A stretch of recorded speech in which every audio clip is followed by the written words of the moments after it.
volta para falar agora sobre quem é esportista, que está na academia fazendo musculação, fazendo qualquer outra coisa que não sou eu, tá? Eu morro de preguiça.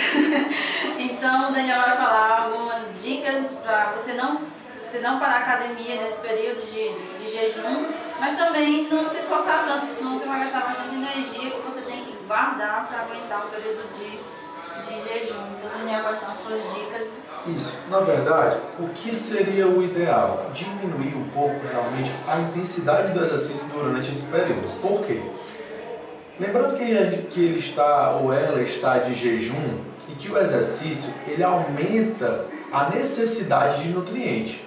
Se o exercício aumenta a necessidade de nutriente, quanto mais intenso esse exercício for, maior a minha necessidade de nutriente. Porém, eu estou dentro do período de jejum. Então, fazer treinamentos completamente intensos dentro desse período não é muito viável. Por quê? Vai aumentar a fome e vai diminuir mais ainda as reservas de energia. Ou seja... E líquido, né? Você vai E líquido também. Principalmente porque você aumenta a temperatura corporal e esse aumento da temperatura corporal é compensado, né, através do suor.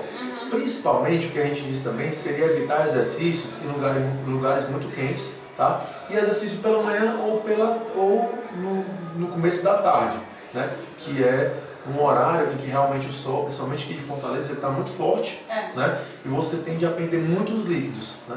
E dessa maneira, você tem uma possibilidade de ficar desidratado, né? E isso realmente é completamente inviável para a saúde do indivíduo. Na região sul, quem está lá morrendo de frio, já está tranquilo, né? Do ponto de vista de hidratação, lá no sul eles não sofrem tanto como aqui no caso do Nordeste em Fortaleza. 30 graus, tá, galera? Isso. Mas em compensação, eles também perdem líquido, né? Durante o próprio aumento da temperatura corporal, eles também perdem líquido, né? Só que esse líquido, né, realmente ele é evaporado de maneira mais rápida, né?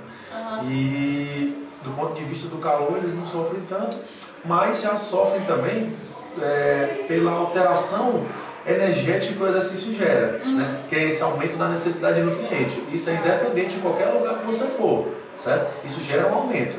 Vai depender da intensidade, claro, e do tipo de exercício que você vai realizar. Por isso, não deve ser feito exercícios de muita intensidade, de alta intensidade, e não deve ser feito também exercícios prolongados.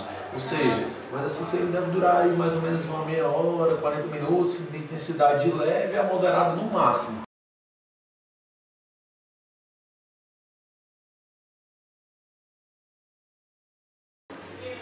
Sobre os exercícios, a gente tinha falado sobre academia e academia, então ele pode diminuir essa intensidade, às vezes que ela vai à academia, se ele vai todos os dias ele pode diminuir 2 a 3 vezes na semana também, e aumentar o consumo de carboidratos, né? Sucos, frutas, tubérculos, arroz, macarrão, o máximo possível, né? Que é para poder aumentar o máximo possível também da reserva de energia, com certeza. Então tá. Daniel, muito obrigada pelo seu tempo. Eu espero que tenha contribuído para vocês que já tem experiência com o Ramadã, mas sempre há uma dúvida. E você que está chegando, que é o seu primeiro Ramadã, segundo Ramadã. Então nossa intenção aqui é fazer com que ele seja, além do benefício espiritual que a gente vai ter, né? Mas também é na questão da saúde. Você tem um Ramadã com saúde, tá? E você que não é muçulmano, mas que quer conhecer